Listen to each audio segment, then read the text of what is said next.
One of the final things that I want to share with you about the design sidebar on the right are effects options. So if I create a rectangle, or again, any other shape, I tend to use rectangles for examples that we're doing in here. I can use the effects tab to add a shadow to it. I'll just make it smaller so that it's a little bit more noticeable, because a lot of the sizes that I've used now are too big for anything that you're going to use as a designer. So something like this, you see a shadow happen as soon as I added the effect. By default, the effect that's going to be added to an object is the drop shadow one, but you can switch it to inner shadow, which, as you can see, creates a shadow that happens inside of the element.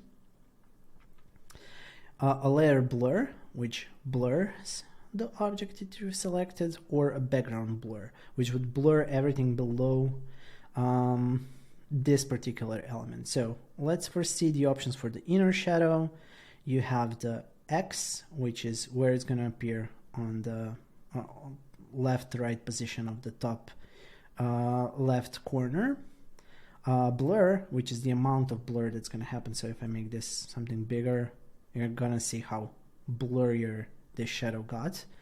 Y position, as you can see, it kind of dives in deeper into this object. And also spread, which you make it something big, it's gonna make the shadow a little bit harder. Also, this is the color, which you can then change to anything that you like. It doesn't feel right though, seeing this object have a white fill and it's on the gray background. So to make it feel a little bit more realistic, you would have something like this, where it's a gray object then that has some kind of a shadow happening in here to make it feel a little bit more 3D. If you want to learn more about like shadows and blurs and lighting, take a look at some of our UI courses.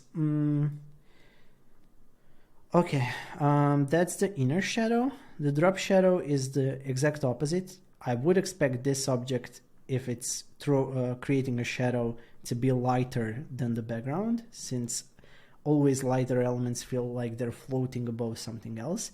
And to make it even more clear that this object is floating, you can play around with a shadow. The settings are the same as we had it before.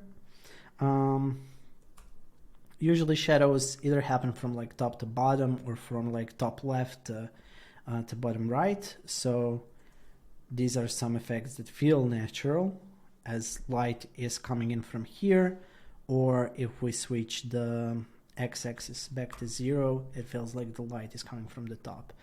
What doesn't feel natural to us is having something like this, because it feels like the light is happening from the bottom, which is not something that you see around as you're walking in nature, because the sun is always on the top. So just keep that in mind. Even though it's fun to play around with this effect, usually the best thing to do is to kind of keep it really subtle. So some larger blurs are usually fine, and some lighter shadows are usually better.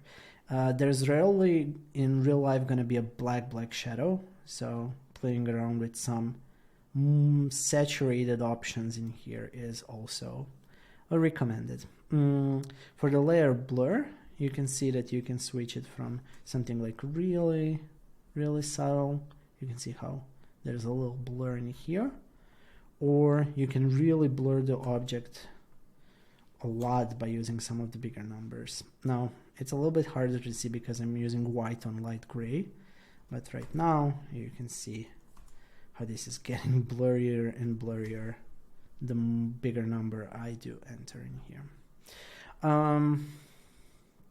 Finally, background blur is something that only you can see if there are actual objects below this one. So you can see that this dark red is now above our red one. Let's move it below, and let's set this fill opacity to something smaller than 100, and now you can see the actual background blur effect happening. And again, you can change it to whatever you like, and it's a fun effect that you can create. Okay, that's all for the effects. The only other thing about the effects is, again, you can create effect styles that you can reuse in your designs, and they work the same as color and text styles.